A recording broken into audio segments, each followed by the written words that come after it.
Early voting has begun for the San Marcos primaries this week on the third floor of LBJ.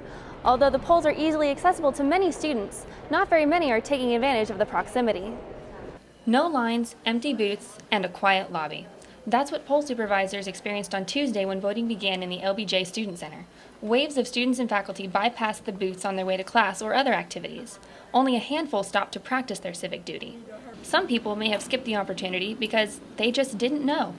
The university hasn't really made it a big deal to publicize, so we want to really push to get it more publicized, I guess. So I don't know, especially since it's a primary early voting, I don't think the numbers are going to be too big. According to a recent article in the Washington Examiner, Texas ranks 48th in the U.S. in terms of voter turnout. To spread the word and improve numbers, campaign workers placed ads in high-traffic areas in San Marcos and at Texas State. However, many people claim that they don't have time or they don't know the candidates well enough to participate. And it's these kinds of excuses that politically active students like Colton Burris don't understand.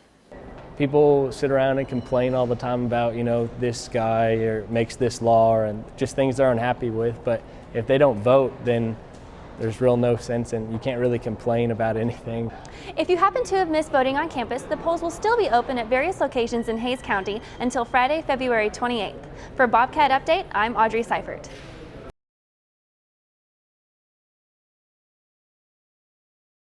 Happy birthday, Facebook. Happy birthday, Facebook. Happy birthday, Facebook. What was once a website offered exclusively to college students is now global. There are now more than 1 billion Facebook subscribers worldwide. Students use it to connect with friends and family. They even use it to organize study sessions. It's now hard to remember how they ever lived without it. I'm surprised at how quickly it became part of my everyday routine. And I think it started once I got my first smartphone.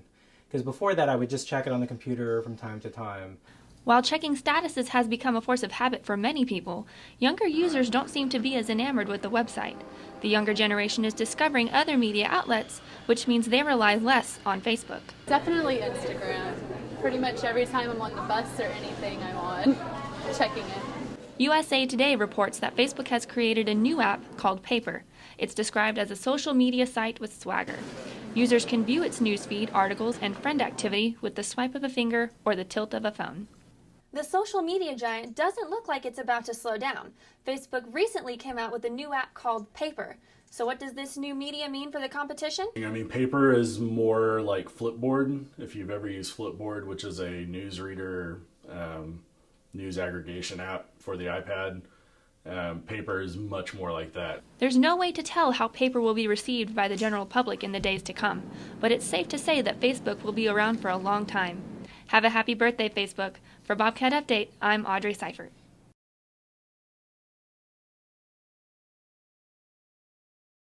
SuperFlys is a local retailer of Lone Star music. It occupies a store that for many years had Sundance Records. Texas musicians benefit from SuperFly's emphasis on Lone Star music. For example, Randy Rogers will release his latest CD and DVD called Homemade Tamales on April 14th at the store. Rogers will also be selling homemade tamales, showing parts of his DVD and playing songs starting at 6 p.m.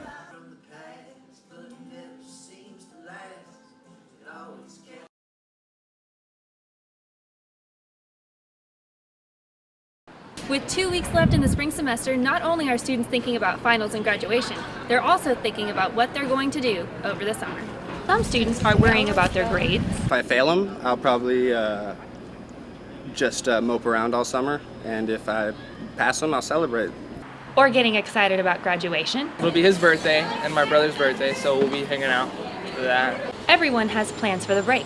Many are getting ready for travel. I'm going to Greece for a couple weeks, and then I'm going to Nashville for a good portion of the rest of summer. I'm going to go visit my dad over in China.